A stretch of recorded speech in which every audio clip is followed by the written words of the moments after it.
So welcome everyone to our webinar today. We're going to be talking about ALTA's best practices, and the idea here is that we're going to sort of pull together the memos that we've been sending out and supplement some of that information for you, and we're glad that you were able to join us. As you know, we talked at length in our November seminars about the CFPB being formed in 2010 and creating new rules which were formerly governed by RESPA and the Truth in Lending Acts. And the CFPB was charged with creating new forms to better help consumers understand the terms of their residential loans. We talked about those new forms in our seminars, the Good Faith Estimate and Truth in Lending forms, and the HUD form, all going to be replaced. The GFE and preliminary till will be combined into a new form called the loan estimate, and the final till and HUD will be combined into a closing disclosure. Right now we don't know who's going to be preparing the closing disclosure, but the thinking that I'm getting at this point is that the lender will probably be preparing that closing disclosure form.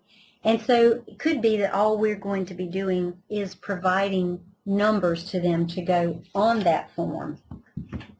The final rule and the forms are anticipated in the fall of 2013.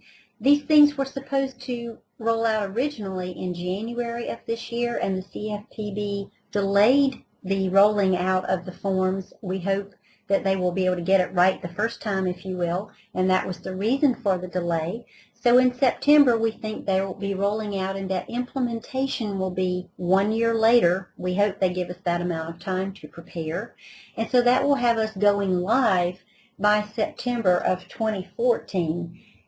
But one of the big issues that arose while we're in this waiting period is that in April of 2012, the CFPB announced that lenders must take responsibility for third-party providers involved in the closing process. And you may think to yourself, well, they always were responsible for third-party providers and for the accuracy of the HUD, for instance. And that is true. But under RESPA, there was not a lot of enforcement power, and that has certainly changed now with the CFPB. And as a result of that change, companies popped up literally overnight offering to vet settlement agents for lenders. And you say, well, gosh, what is vetting and what is all of that about? Well, these vetting companies, and Secure Settlement was one that we heard a fair amount about in South Carolina, would approach a lender and say, you don't know who you're sending the funds to. Let us approve these settlement agents for you. We will get their credit background checks, their E&O, their trust account reconciliations. We'll gather all this information and we will approve these people so that you know that it's safe to do business with them. They also wanted to charge a $299 fee per head for you to pay. So imagine that if you deal with, I don't know, say basically 5 different lenders, and they somehow between them chose 3 different vetting companies, you would have to pay each vetting company a fee per head, per employee, every year in order to be approved. And obviously there was a big backlash from the industry, certainly here in South Carolina, where we have our attorney preference statute and we have our Supreme Court rulings and our title insurance audits. There was a backlash. And so part of the background of this is that a study was conducted, and it showed that 39% of the errors made for which the CFPB would assess fines, and they have been doing large fines, and we'll talk about that in a moment, but a full 39% of the fines came from errors made by third-party providers. And the example that I saw that was hundreds of millions of dollars have already been fined against lenders was for credit card solicitation violations, where third parties were hired to make solicitation calls and promised things that they should not have, and fines were assessed for that. We have to bear in mind that the CFPB is a very powerful agency. It is a federal agency. It has the full backing of Congress and lots of incentive because they are able to keep a percentage of the fines that they assess. And so we are not sure that the attorney preference statute that we have here in South Carolina could withstand that kind of pressure. So in response to this vetting requirement, the American Land Title Association developed its best practices. These came out in January of 2013, and ALTA took this step to protect title insurance agents and make sure that our attorney agents play a key part in closings as an independent third-party provider. We know that ALTA formed a committee, and they were looking to determine what consumers were looking for. How do lenders know that the third-party provider is a safe person for them to be dealing with? How do they keep our attorney agents in the game? And as someone in our company said, the consumer has certain things that they're looking for, and this is what ALTA was looking at as they formed these best practices. The consumer needs to know that you're licensed and you're going to comply with the law, that your bank accounts are with a solid financial institution, that their money is safe, that your non-public personal information is being protected, that they'll be charged the correct rate for the services, and that after closing, documents will be handled properly and the policy will be issued. If something goes wrong, that insurance is in place for their protection, and certainly if they needed to complain about something, that would be addressed promptly. So ALTA says, tell your story, because they conducted their own surveys and found that most of our agents are already in compliance with many of these concepts. Certainly here in South Carolina, where we are an attorney agent state, and it is the practice of law to conduct closings, we have a lot of built-in protections for our consumers. We have our title insurance audits. We have case law. We have the Supreme Court's 2009 guidelines for residential real estate closings. Interestingly, they were called best practices even back in 2009. The bottom line is we have these additional protections for consumers, but we are under a federal system, and lenders won't really care to cater to just our state. So we have to let lenders and real estate agents and our clients know that we are taking care of them and they are protected and that their closing will be handled in the proper manner. Compliance with these best practices is voluntary. There's no type of deadline at this point. There's no officially approved certification process, but ALTA has been meeting regularly with the CFPB, and we feel that these best practices, if not in this exact form, will be very close to what is officially adopted at some point. And we think that lenders are going to concentrate business in fewer providers and seek out those providers who adopt these best practices. You may remember when the GFE HUD was coming out, and we talked about provider lists and making sure we were on those provider lists. That did not take off the way it was anticipated, but it's anticipated that now it will, and that these provider lists are going to be key in getting the business. And perhaps you could have as few as one approved vendor on the list. So again, compliance may be costly and it may be time-consuming, but failure to do so is likely to result in a loss of business. And one tip that I might have for you is go on now and upgrade your software that you use to produce your HUDs. SoftPro and Title Express have both indicated that these upgrades, though they are quite expensive, will be done at no extra charge if your software is current. So it will be very expensive if your software is not current. Now, I said a moment ago that we don't know that we'll be doing the closing disclosure form, so why would you go and spend the money to upgrade your software if it's not already outdated? Well, again, I said we don't know who's going to be doing it and you want to be prepared, but even so, you would be cutting checks assuming you are on the lender's approved list, and so you want to have your software ready and go on and get those updates done because it will save you money in the long run. So again, agents who want to stay in the business of real estate closings should comply with these best practices as soon as possible and use that as a marketing tool. What you don't want to do is wait until September when the final rule rolls out and scramble trying to get everything together. You will see that it is going to take time to pull all of this information together, and you want to be ready in September. You want to lead. You want to be the local expert. I found that local banks don't even know what's going on. Whatever is happening here appears to be happening at the national level between the lenders and the CFPB. The local branches, they don't know. I recently did a refinance on my own house, and I said to the loan processor something about making sure that she enjoyed the HUD and the GFE for now, and she didn't know what I was talking about, and I sent her the closing disclosure and loan estimate forms, and she was shocked. So you're not going to be able to go to the banks and get information, but I do think you have the opportunity to be the local expert and show them how all of this is going to be. And the same thing with real estate agents. And know that we here at Chicago Title are going to help. We're taking this very seriously, and we ask that you do too. That's why we've done all of these memos. I think so far it's been 9 memos in all, and there are more to come. We are doing this webinar. We sought CLE hours for this webinar, and we've got other things planned. We met earlier this week, and we've got a lot more that we're going to be sending out to you to help you get ready. Our agency reps are well versed in this, as are our underwriters, Tom and myself. So please let us know what we can do to help you get ready for these best practices. Now let's look at the best practices.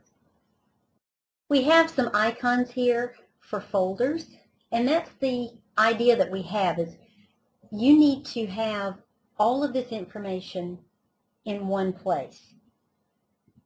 If you had an audit by a lender, and I think that that may be where we are headed eventually, you need to be able to pull all of this stuff together in a moment's notice and show that you're in compliance. And could you do it in a 3-ring binder? Why, I'm sure you could. But it appears that they are asking for this information to be electronically accessible. So we envisioned a series of folders set up on your computer, and roughly there are 7 best practices, so you would have 7 folders, and then each best practice has bullet points under them. And that could be, and again, you'll organize this according to your own firm's preferences, but that could be the subfolders within the 7 best practices folders themselves. And there's one other thing for you to consider, and that is that these best practices are often just good common sense. I spoke to an organization about them recently, and it was a mixed group. There were some litigators in the room, and one of them came up to me and said, I don't do real estate, but this is just good stuff that we need to be doing in our law firm, and I'm going to take this back and implement some of this in my own firm. I think if we had thought about some of these things back when we originally set up our practices, we probably would have done a lot of this. But if we can now and at this point embrace these concepts, the industry will benefit and we will all be better for it. So let's look at the best practices one by one. We've got the best practices that we sent to you earlier from ALTA, and you can certainly look at those handouts and follow along with memos that we've previously sent as we go along. One thing that I'll tell you as we go through these is that ALTA rolled out the best practices in January of 2013, and their website is constantly being updated. They have checklists and guidelines, all sorts of things that they've added in after the fact. And I noticed a couple of little weak points here or there in the best practices where maybe they could have organized things a little better. But you must understand that this is an ongoing process. And likewise with my own memos, I can look back at them now and wish I had said something differently or organized it differently. But nevertheless, it's a changing process as we go through this, and so be sure to think about that as you frequently check the ALTA website or look at our own memos and how we might have changed them. Hindsight is always 20/20. But best practice number 1, which will be your first folder, is about maintaining your licenses. And there are 3 basic subfolders within this folder, number one is your business licenses, and that is for the city, county, state licensing that you need. Nearly all cities require licensing, and some counties also. The counties that I know of are Beaufort, Charleston, Dorchester, Horry, Jasper, Marion, Richland, and Sumter. There may be others, but they're certainly listed in your memo 13-11. Contact the city and county administrative offices or visit their websites to see what else you may be doing in your particular area. If you have furniture, fixtures, and equipment, there may be business personal licenses. If you purchased goods outside of the state of South Carolina, there may be use taxes. If your law firm is an entity, there may be filings with the Secretary of State or the Department of Revenue, but try to, in this particular subfolder, figure out all of the various business licenses that you need and have them readily available at a single place. For the second subfolder, you need to maintain compliance with regulatory departments. Certainly with title insurance, you are regulated by the Department of Insurance, and you as a title insurance agent have certain requirements that you have to meet. And if your law firm also has a title insurance agency, you have to maintain licensing there. Our memo refers back to previous memos that we have issued talking about agent and or agency licensing issues, and certainly our reps try to check on these things with you every year at the audits, but that is one example. Also, I did not think of this at the time I wrote the Best Practices #1 memo, but here in South Carolina we have regulations by the South Carolina Bar for our law licenses. But think of all of those regulatory licensing issues that you have to face for your particular practice and have that information here. Last subfolder, and for Best Practice 1, would be for the ALTA policy forms licensing. Before, when we used ALTA forms, we did not have any sort of licensing requirement. We just used the forms, and that changed a few years ago. They now have the promulgated forms like they always did, but they are logoed, and you're required to pay them a licensing fee. You may also become a full-fledged ALTA member, and I would encourage that in this regulatory environment that we are facing, but certainly you need to have evidence that you have paid for the use of the ALTA forms. And the websites that you may find helpful are listed both on the memo and on this slide that you are now seeing. One that I found particularly helpful to me, as I did not know very much at all about business licensing, was the masc.sc.org website. That was a really good one. But certainly the Department of Insurance or the South Carolina Bar, ALTA's policy forms website, all listed for you here or on the memo that we sent out for Best Practice #1. Moving to Best Practice #2, this is the one about trust accounts, and it's one of the big ones because it's all about the money. I do think it could be one of the easier ones for us here in South Carolina because we have been so careful with our trust accounts. But nevertheless, it is to say that you will have written procedures and appropriate controls for properly maintaining the client's money. It's all about the money. The escrow funds under this first subfolder that you would be setting up would be to show that escrow funds and operating accounts are separately maintained. That's very easy for us here in South Carolina. It's a requirement by our Supreme Court that we have that. The Supreme Court and the South Carolina Bar have provided us with other information.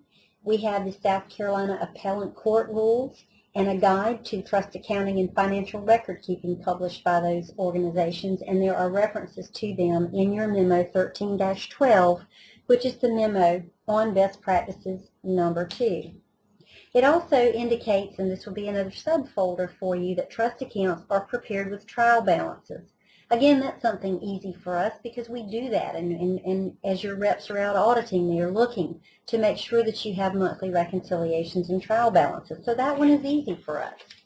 If you don't have information on how to reconcile your trust accounts, your reps are very well versed and can help you with that. One thing that might be new to you, and some of you already do this, is to do a daily reconciliation. This is not the full-blown trial balance, but rather a reconciliation of receipts and disbursements. And there are several ways that you could accomplish that. One might be through positive pay, and I have a war story for you. Back when I was a rep, I had a very large law firm that I was working with a very large trust account, and apparently a mortgage broker that they frequently dealt with knew that. Now, this law firm did do monthly reconciliations, but what this mortgage broker did was entered into a scam, if you will, and created a fake nursing home and fake checks and made payroll for a month before they got their bank statement and reconciled their account and realized that there were these fake checks hitting their account. The day after they made this discovery, this law firm began to use positive pay. And positive pay is a way to do a daily reconciliation. What you do is you give the bank a listing of those checks that you've issued and the amounts and so forth, and then they tell you when those checks hit. And so if those fake nursing home checks had hit, they would have known about it the next day. And again, this law firm implemented the use of positive pay the next day. It is offered by some, but not all, banks, and I understand it can be expensive. So perhaps what you want to do is consider using Rhino Live. I make reference to that Rhino Live website in the memo. I have pricing information for those of you that are interested in it, but know that they have a 30-day trial period to not only do monthly reconciliations, but daily reconciliations using positive pay as well. Now, I mentioned that even ALTA may have tweaked some things if they could have. So you'll see that, again, ALTA starts talking at the next bullet point about a monthly three-way reconciliation, and we just talked about that before, so we're going to skip over that. We've already discussed it. But the next bullet point, the next subfolder for you to consider is segregation of duties. And this may be harder for smaller law firms to implement, but it is an important part of the best practices. Basically, you want to know that parties that are dealing with the reconciliations are not the same as those who sign checks or wire money. So maybe you use an outside service if you don't have enough people in your office to physically segregate these duties. The segregation is an arm that you should have in place for your written procedures to show that you have given the bank a listing of those persons that are authorized to initiate wires. Perhaps you set a certain dollar amount or a specific number of approvals that that person could send in any given day. And if an employee is terminated or quits or fired, you want to let the bank know immediately. So bear in mind that you're going to have these written procedures in place about how you handle a segregation of duties concept. And the last one on this slide is that the results of reconciliation are reviewed by management. Well, that's not new for us. We've encouraged you to do that for years, and I personally have encouraged attorneys not just to initial the top summary page of the reconciliation reports, but to initial each page, because they could, in theory, be slip-sheeted by a dishonest employee after you have reviewed the top sheet. But the new part of this is that they be accessible electronically. We have never had that before. We, at our Chicago Title Rep audits, would just look at whatever paper you had available. But this is an indication to me that somebody is going to be auditing, and I suspect perhaps the lenders may hire their own third-party auditors, and they're going to be asking for your reconciliations to be sent to them in an electronic format. So that is certainly something new. You want to have the Escrow Trust Accounts properly identified. Again, this is pretty easy for us. We are required to identify them as ALTA accounts. Another thing, though, for us to look at is outstanding file balances, and this would be a subfolder for you. If you have dormant funds, and we try to have as few of those in our trust account as we can, then they're identified by client name and number, and they're investigated routinely. We get that money where it needs to be, or we escheat those funds ultimately. So that would be a subfolder for you. Another is that transactions are conducted by authorized employees only. And again, we talked about having authorization levels set and former employees immediately deleted as signatories for the bank. Unless directed by a beneficial owner, the trust account funds are maintained in a federally insured financial institution. Well, bear in mind as you look at your banks and their setups that the federal TAG program, the Transaction Account Guarantees program, was discontinued as of January 2013. What that means is that deposits are only insured up to $250,000, whereas under the TAG program it was unlimited. So you need to treat your funds like a hot potato. Get that money in and get it out. The idea is to perhaps consider spreading your deposits around with different banks and to make sure that those banks are financially stable. You'd want to let your clients know about this TAG program and that there is this $250,000 limit. Perhaps have an escrow agreement in place and let them know what bank you're dealing with so that if they also have their own personal funds in that bank, for as long as you've got your ledger in that account, that could go together with their own funds for that $250,000 maximum should the bank fail. If you bank with a credit union, you have additional considerations.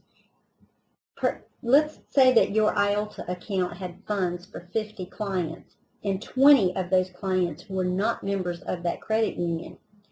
If that credit union were to fail, those 20 non-member client ledgers would be lumped together and insured for a maximum total of $250,000. So take a look at your bank, see how financially stable they are, consider spreading the funds around with different banks and keeping your client informed about this issue and getting that money out of the account as quickly as you can. You also want to utilize positive pay, automated clearinghouse blocks, and international wire blocks.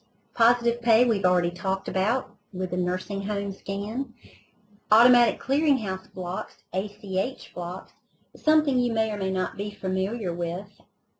Ethics Advisory Opinion 12-11 is something you may have seen come out recently dealing with ACH transfers and whether these deposits are considered collected funds under our professional rules of conduct.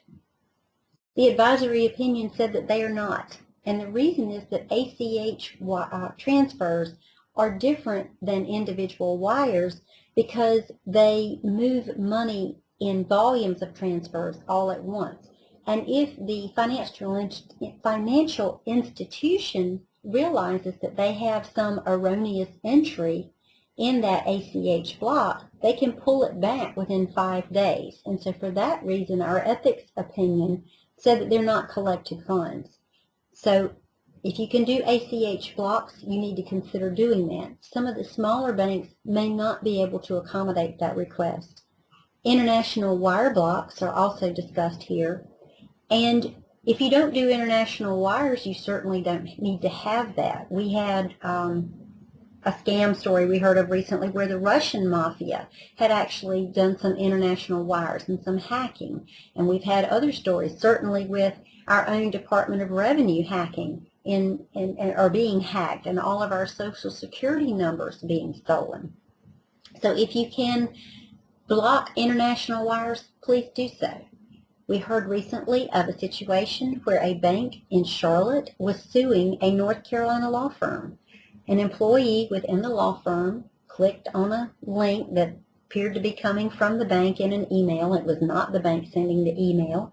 And they were able to hack in and wire money out of the trust account. So the bank is actually suing the law firm saying you shouldn't have clicked on the link and you should have had more than one person authorized to send wires and this wouldn't have happened. So it's very interesting that they're being sued for something that really wasn't their fault. But even if it's not your fault, it makes you look bad when these things happen to you. So try to set up these safeguards. And one way that you can do that, and within the best practices, and would be another subfolder for you, is to know what employees you are dealing with. The best practice number 2 says that as a part of the hiring process and regularly at every 3 years is what's suggested, you will conduct background checks for existing employees. We put something in our memo, and again this was 13-12, to talk about ADP, which is a company that can, for a certain fee, prepare background checks for you. I've got pricing setups for you if you'd like to contact me about those. But one of the interesting things was when I called the ADP company and they said, well, we do criminal background checks and reference checks and credit reports and education verification. They said they were very good at ruling out false positives because they have addresses, height, weight, identifying tattoos. It was just crazy the amount of information they said that they had to be able to rule out false positives. But we have some new information about a new vendor arrangement that our company is going to be providing and making a tool for our agents. And I'm going to be sending out more information for you. This is brand new, that we just had this arrangement set up with LexisNexis to perform background checks and credit, criminal, education verification. And so that is going to be a forthcoming memo and a program that we're very excited to be offering to you. You will need to get an authorization and release from your employees prior to doing these background checks, and it may be an issue for attorneys to be subject to liability. Example, if you had 2 candidates that you were interviewing for a job and you kept the candidate with the lower credit score for some reason and chose to hire that person, the person with the better credit score may try to come against the attorney. Bear in mind that this may be a problem for us in our state. And the last subfolder or bullet here is about ongoing training for your employees and proper management of those funds, and that they understand what is expected of them. Maybe the procedure is that you have them call and make sure that the person that was supposed to get the wire got it. Maybe you have a procedure to freeze files after the money is dispersed to prevent any kind of changing. But the bottom line is you want to have these procedures in place and you want people to understand what is expected of them. We've got some website references for you here. Again, these are all in your memos that have been going out, but the FDIC website is very good, and you can refer to those and let us know if you have any questions about ADP or Rhino or any of these services. Next is best practice number 3, and that is for non-personal information. This is another biggie, and it's about protecting the client's private information, and this is probably the most difficult one for us here in South Carolina to begin to put into place. And if you have our memo 13-13, it talks about how we have got to adopt and maintain a security program to protect our clients' information. And we have a lot of information in our files. We have Social Security numbers, dates of birth, payoff, credit card information, loan accounts. We have all sorts of information. And what you have to bear in mind is this is not new. It was under the Graham-Leach-Bliley Act in 1999. It was under the Federal Trade Commission's Safeguard Rule in 2002. So we've always had this responsibility, but it's in the spotlight like never before. And when I think of setting this folder and subfolders up, I think of mainly 2 areas, physical security and network security, although I find that they kind of run together sometimes. But for physical security, you want to think about how you would restrict access to authorized employees only, those who have gone through those background checks. Maybe they have secured access to a file room and you sign files in and out.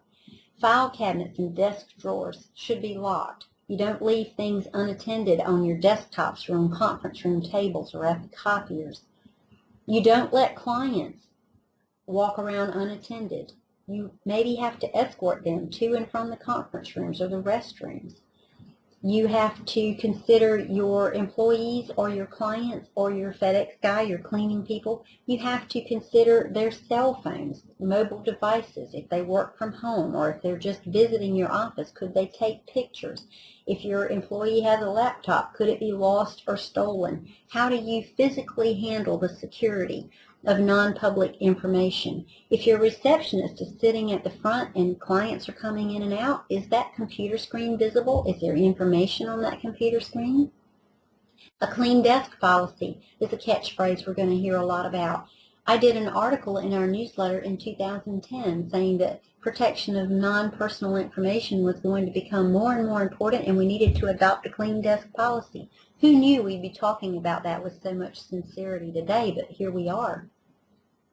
We're going to be talking more in forthcoming newsletters about private email domains and storage in the cloud.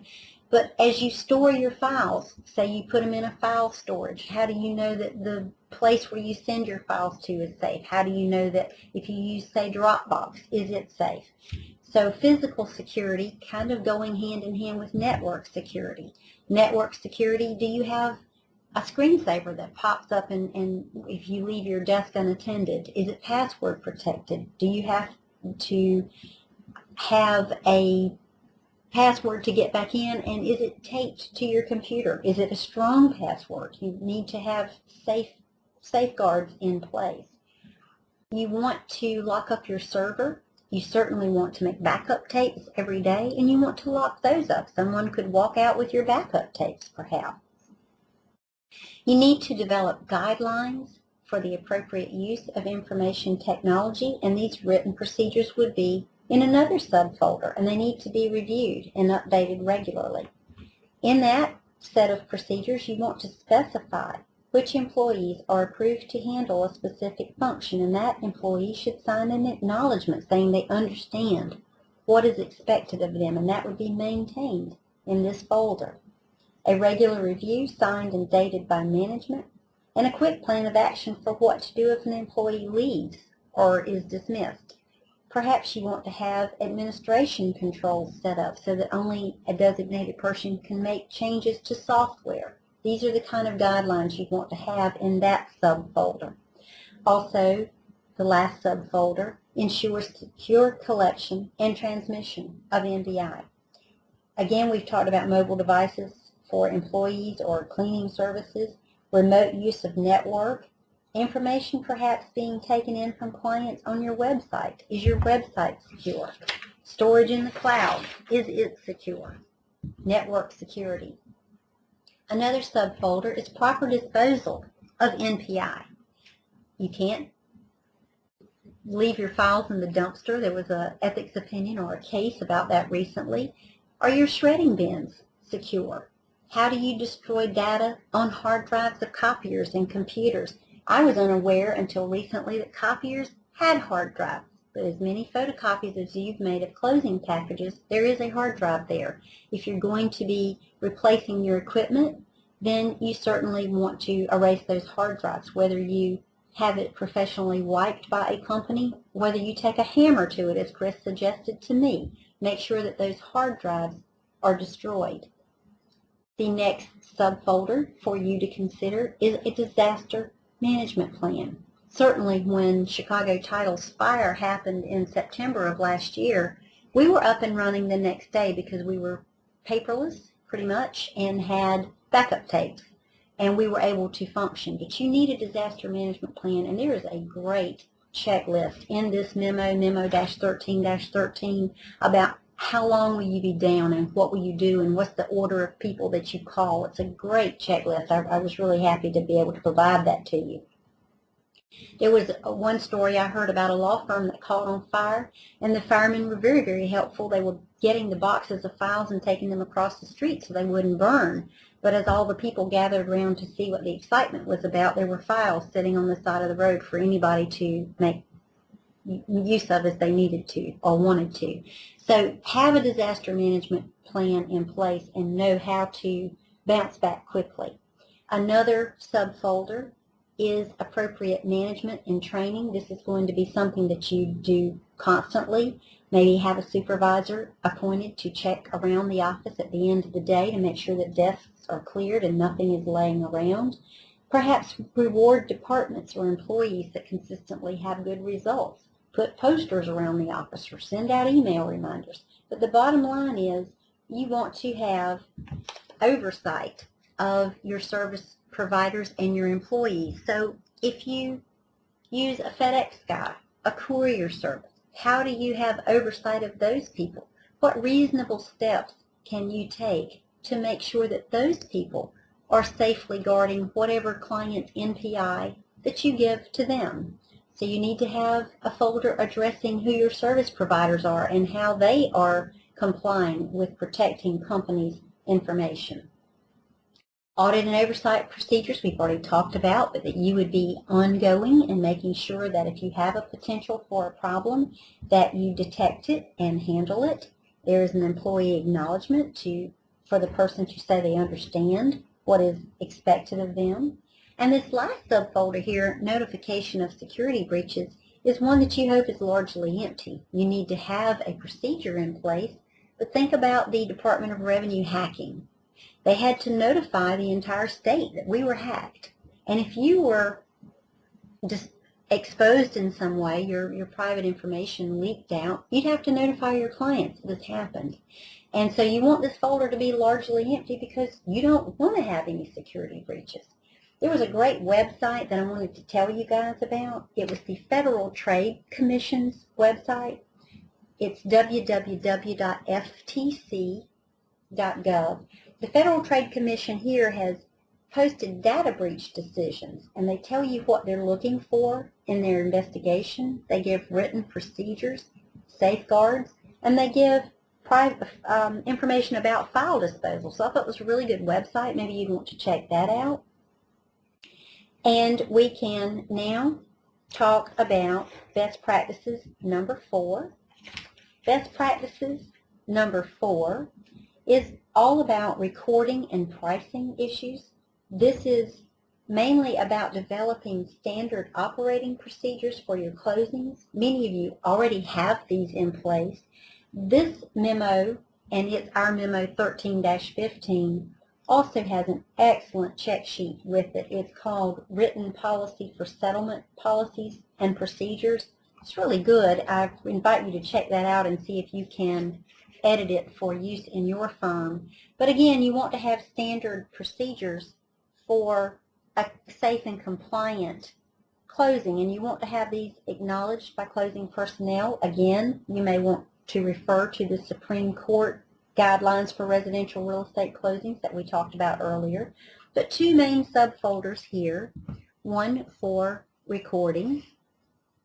You want to make sure that your documents are recorded within 2 business days of settlement.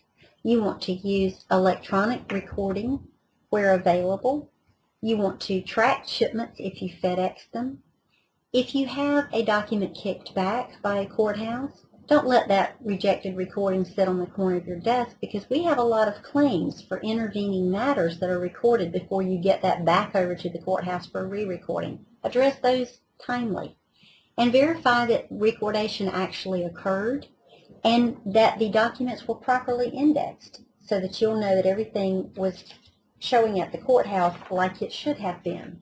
And the second subfolder under best practices number 4 would be regarding pricing. You want to make sure that customers are correctly charged for their title insurance premium. We have encouraged our agents to use our national rate calculator. So if you're using a manual system to figure your premiums, the old Chicago rate calculator on your hard drive, something in your software for your HUD, please don't use those. They may not be current or may not be able to handle all of the more complicated procedures we're seeing under the new filed rates. So use our rate calculator, please. And if you are supposed to give simultaneous issue or reissue credit, you need to be doing that, and conduct a check after the closing to make sure that they were charged correctly. They did get their simultaneous or reissue credit if it was appropriate, and then do timely refunds if they are due to the client. Our National Rate Calculator website is shown at the bottom of your screen. And now we will move to best practice number 5. Best practice number 5 is about title policy production and delivery, policy reporting, and premium remittance.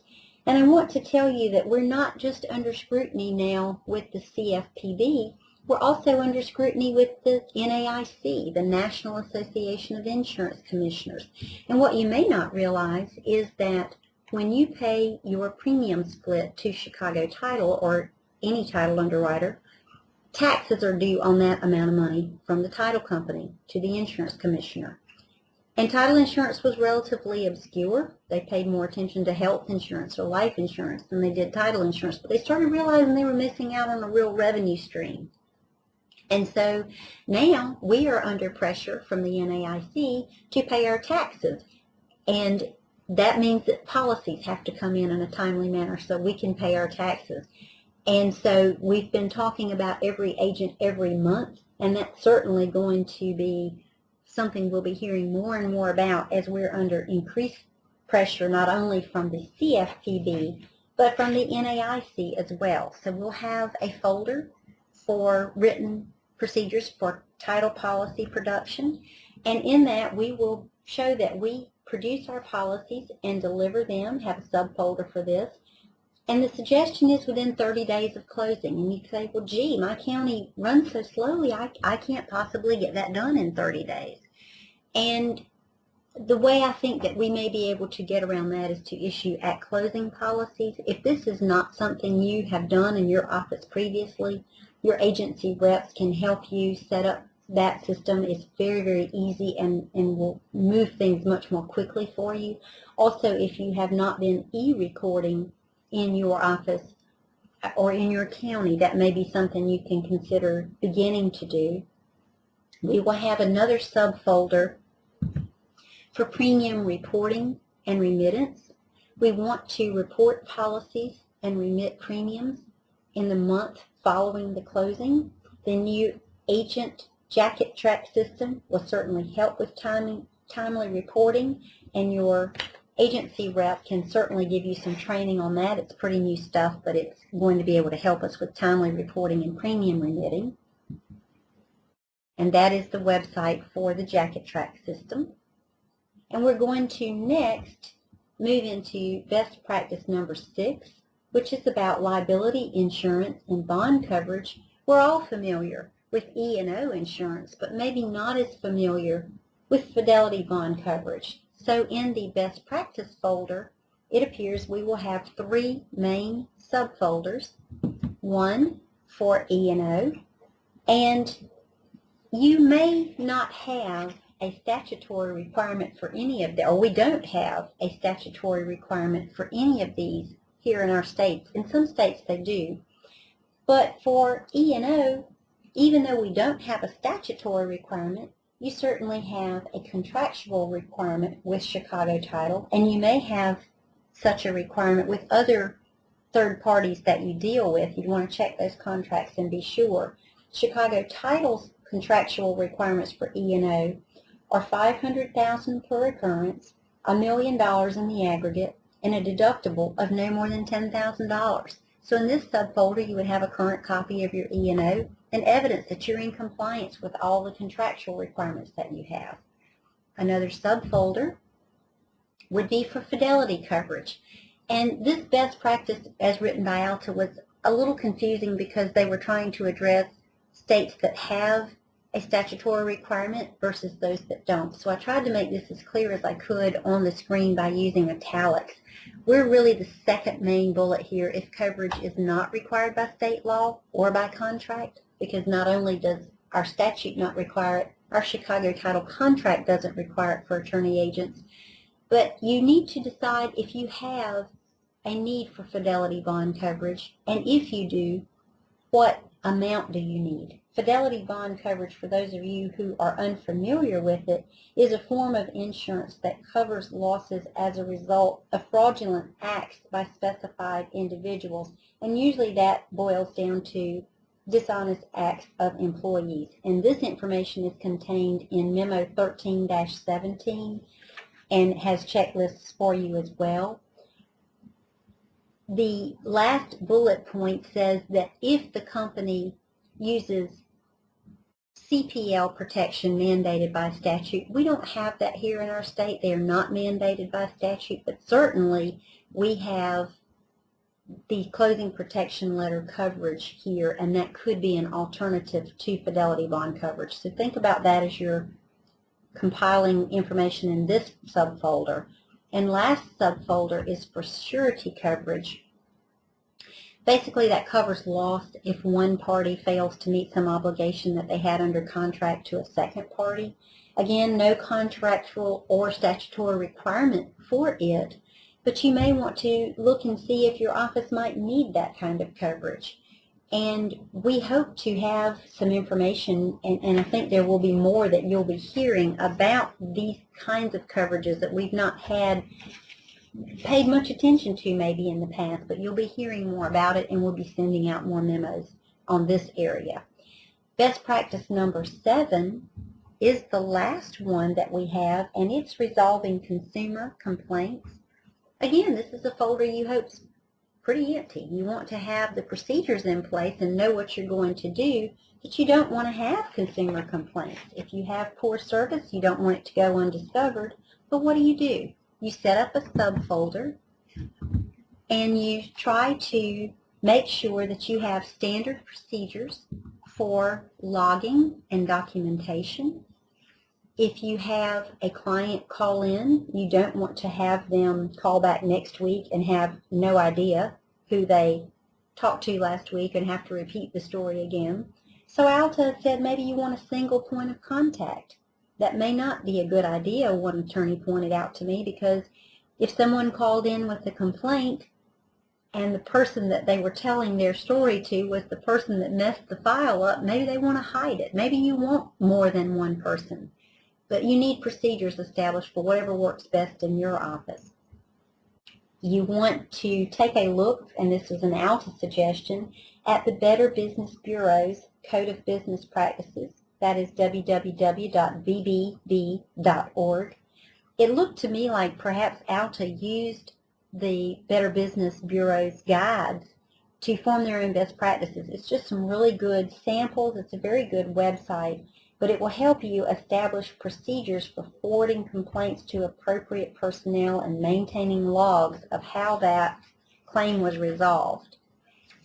And you want to develop a form to let people fill out as they get a call, establish those procedures, and maintain a log so that you'll have a good procedure in place. And so there you have the 7 best practices and the folder concept.